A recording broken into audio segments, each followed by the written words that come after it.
Deep suffering teaches you a language that the rest of the world doesn't speak. It isn't screamed in pain but whispered in your way of being, in character traits you might believe are flaws. It's no coincidence if you feel different. You are not broken. You have simply become fluent in the language of survival. This secret language is the sensitivity that borders on pain, the strength that hides exhaustion, the distrust that whispers behind your smile. It's a complex inner architecture built to survive, but one that can leave you with a feeling of profound isolation. Your personality has been shaped by your invisible scars, giving you a depth that those who have never plunged cannot understand. But what if these traits weren't weaknesses to be corrected, but messages? This is where the wisdom of the great psychologist Carl Jung illuminates us. He taught us that our deepest wounds are often the cradle of our greatest strength. For Jungian psychology, these behaviors are not symptoms of pathology. They are calls from your soul, ingenious strategies developed to protect you, and ultimately guide you toward a more whole and authentic version of yourself. Let's explore 13 of these traits together, not as stigmas, but as chapters in a story of resilience waiting to be understood. Trait number 1 is the armor of hyper-independence. You are that person everyone can rely on, but who relies on no one. This fortress of autonomy that you have built brick by brick is not a palace of pride, but a citadel of protection. Your hyper-independence is magnificent armor, forged in the fire of past disappointments. Each time you reached out and were ignored, or worse, pushed away, a new metal plate was added. Today it shines, it impresses. You are the lonely lighthouse on a steep coast, guiding lost ships through the storm, but no one ever wonders who maintains your light. You have learned to be your own guardian, your own mechanic, your own fuel source. But the weight of this armor, in the silence of the night, is crushing. Its coldness reminds you of the vulnerability it is meant to hide. The world sees a hero, an unwavering pillar, but inside you carry the memory of every battle that forced you to stand alone. You never ask for help, not out of pride, but out of an intimate and painful knowledge of the cost of emptiness. This solitude is not a choice of comfort, but the consequence of a deep wound, the certainty etched within you that the only person who will never let you down is yourself. Trait number 2 is excessive empathy. Your empathy is not just a quality, it's a survival system. You walk into a room and before you even exchange a word, you become an emotional sponge. You feel the unspoken tension between two people, the anxiety masked behind a smile, the silent sadness in a gaze. This is not a gift you chose. It's a radar you were forced to develop to navigate dangerous waters. In your past, understanding the emotions of others was essential to anticipating danger, to diffusing conflicts before they exploded. It was your way of staying safe. Your nervous system learned to scan the environment, not for pleasure, but for preservation. You became a human seismograph, vibrating at the slightest emotional tremor around you. The result is that you often carry the weight of worlds that are not yours. You absorb the pain of others until you no longer know where their sadness ends and yours begins. It's an exhausting dance, that of feeling the storm brewing in others, offering them your umbrella, and ending up drenched, alone, never having taken the time to check your own inner weather. Trait number 3 is the fear of genuine relationships. For you, trust is not a given. It's a dizzying summit you contemplate from afar. You might be sociable, charming, surrounded by friends, but you maintain an invisible distance, a final barrier that no one should cross. This fear of authentic relationships is the ghost of past betrayals. You once opened your heart, offered it with disarming sincerity, and it was returned to you in pieces. So you learned to build a secret garden, a beautiful place, but surrounded by insurmountable walls. You let people admire the flowers from the gate, but the idea that someone could enter, walk on your sacred ground, and potentially trample everything again is terrifying. Each new connection is a calculated risk. You analyze, you test, you look for the flaw, not to judge the other person, but to protect yourself. Vulnerability, for you, is not a strength. It's a memory of pain. You long for depth, for that merging of souls that poets speak of, but an inner voice, that of the survivor within you, constantly whispers to stay on guard. To love freely would mean disarming, and you don't yet feel safe enough to lay down your weapons.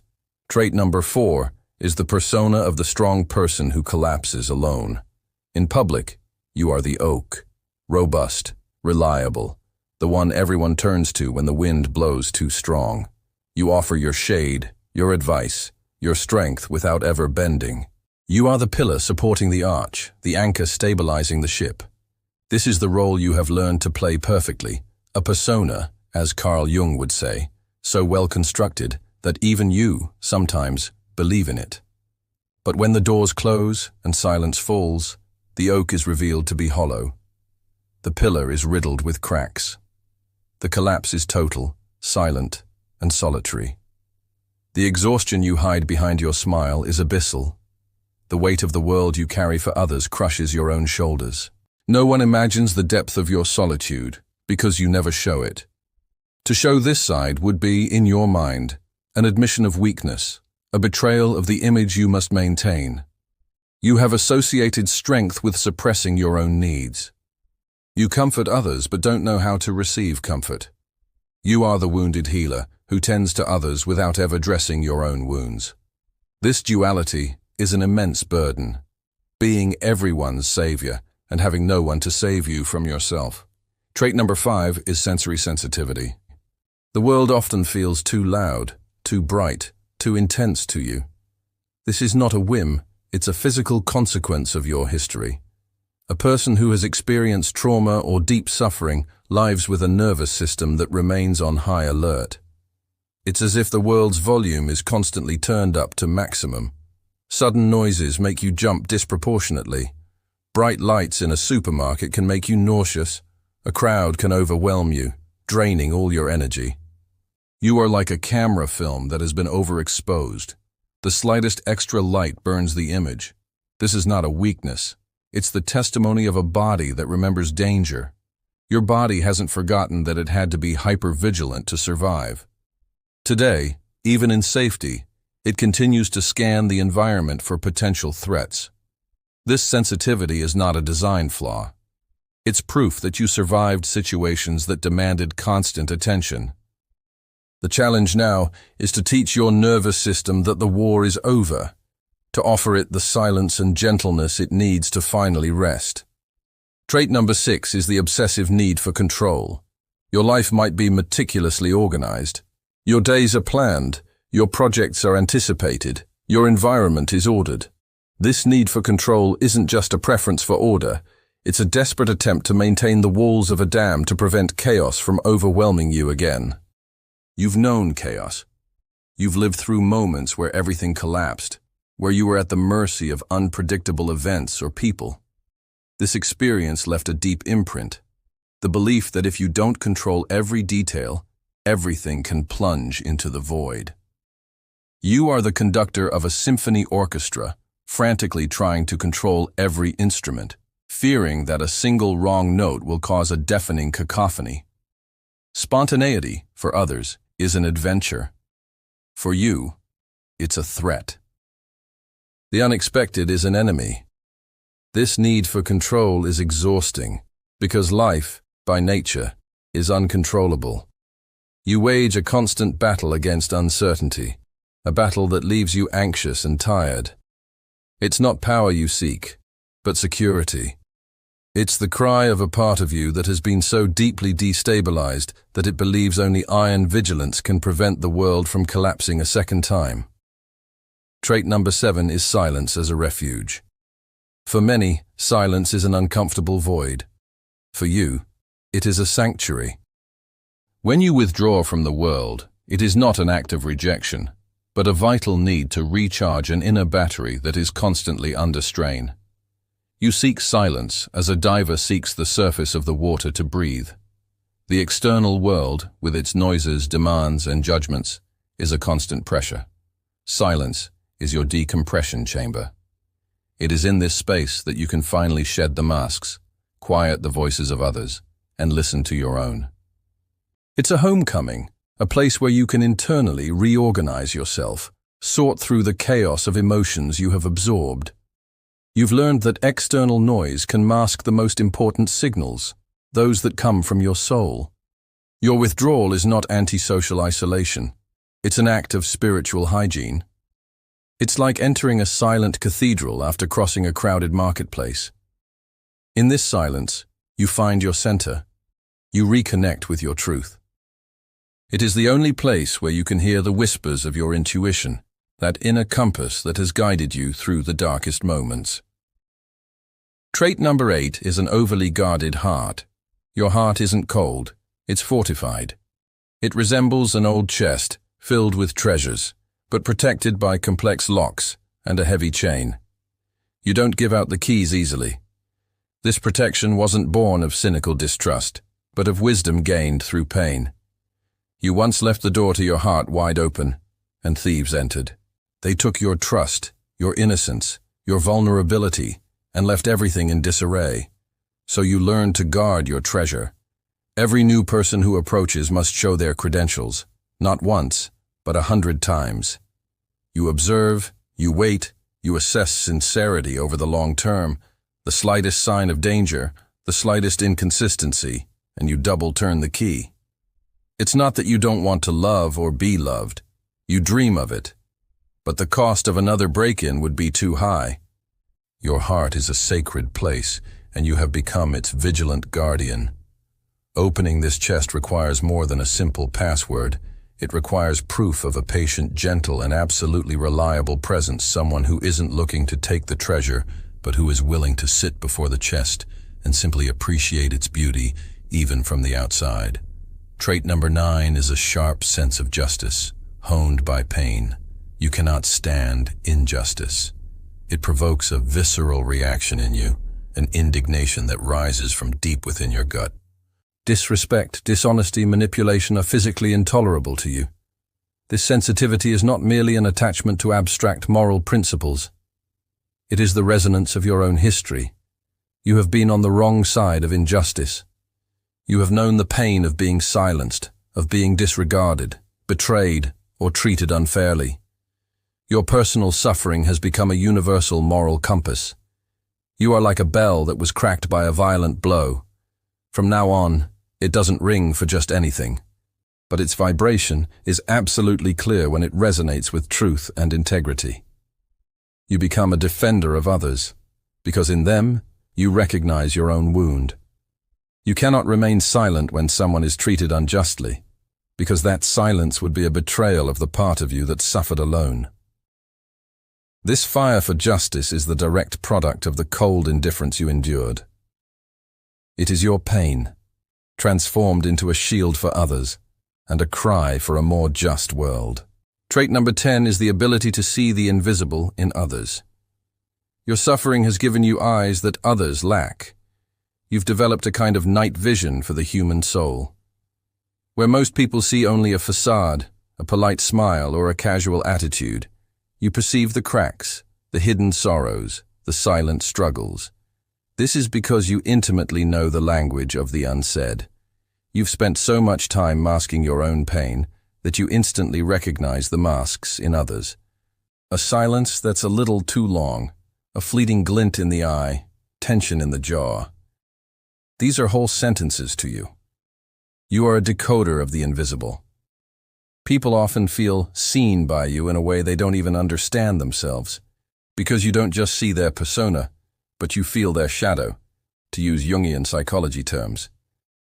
It's a powerful gift, but also a burden. Seeing pain everywhere can be exhausting. However, it's this same ability that makes you an invaluable friend, confidant, and healer.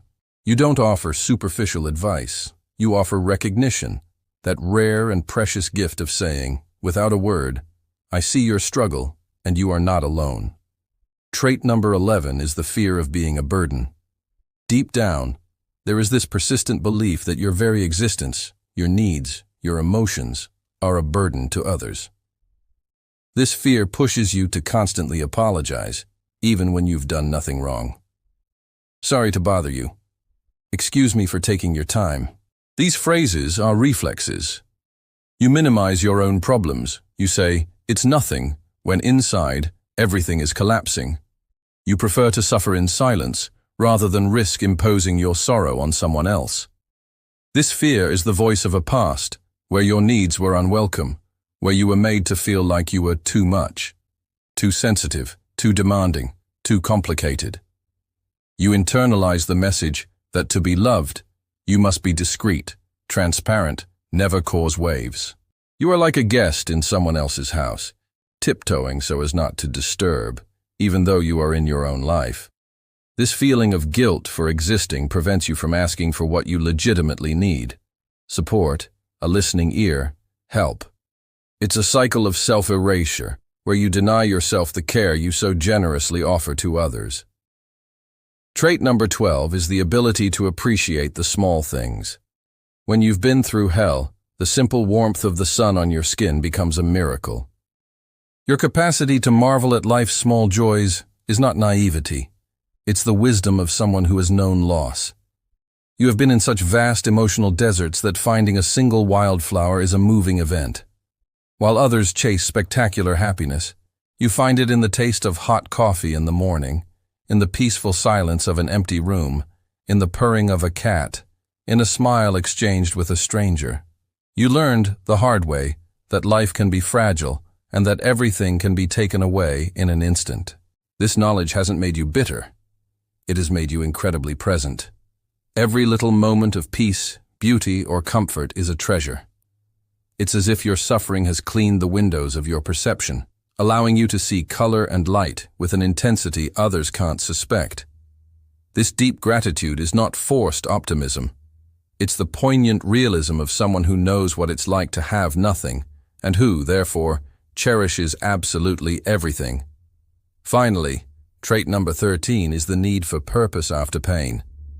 Once survival is no longer the sole concern, a question inevitably emerges. Why? Why did I endure all this? You feel a deep need to give meaning to your suffering, to transmute it into something greater than yourself. Pain, if it remains raw, is a poison. But if it can be alchemized, it becomes a remedy. This is the alchemist's path, transforming the lead of trauma into the gold of purpose. This purpose often takes the form of helping others. You become the guide you wished you had, the mentor who understands without judgment, the creator who builds bridges where there were only abysses. You might start an organization, write a book, become a therapist, or simply be the go-to person in your community. This is not a quest for ego, but a quest for redemption. You want your story, your scars, to light the way for someone else. By finding a purpose that transcends your personal pain, you don't erase it, but you give it new life. You transform your wound into a source of power and compassion, ensuring that your suffering, in the end, was not in vain. If you recognized yourself in these 13 traits, do not see this as a diagnosis of your pain, but as the depth of your hidden strengths. Each behavior is a medal won in an invisible battle. Jungian psychology teaches us that it is in the heart of the shadow that light is found. Your hyper-independence is proof of your incredible resilience. Your consuming empathy is the root of your intuitive wisdom. The fortress around your heart protects your immense capacity to love authentically. Suffering has not just broken you, it has opened you. It has given you the ability to see in the dark, to feel the truth behind the masks, and to cherish light in its simplest forms. What you have long considered your burden is actually your gift. It is the very source of your depth. If this message resonated with you, if you finally feel seen, then join this community of soul seekers by subscribing. Your journey is important, and you are not alone in walking it. To affirm this power and connect with others who speak this same silent language, comment below. My scars are my star chart. It's a way for us to recognize each other, to know that we are together on this journey. And if you know someone who is struggling in silence, share this video. It might be the light they need today. The ultimate goal is not to erase your past, but to learn to read the wisdom written within it. Your wounds are not chains that hold you back. They are roots that ground you in a deeper truth. So stop apologizing for your intensity.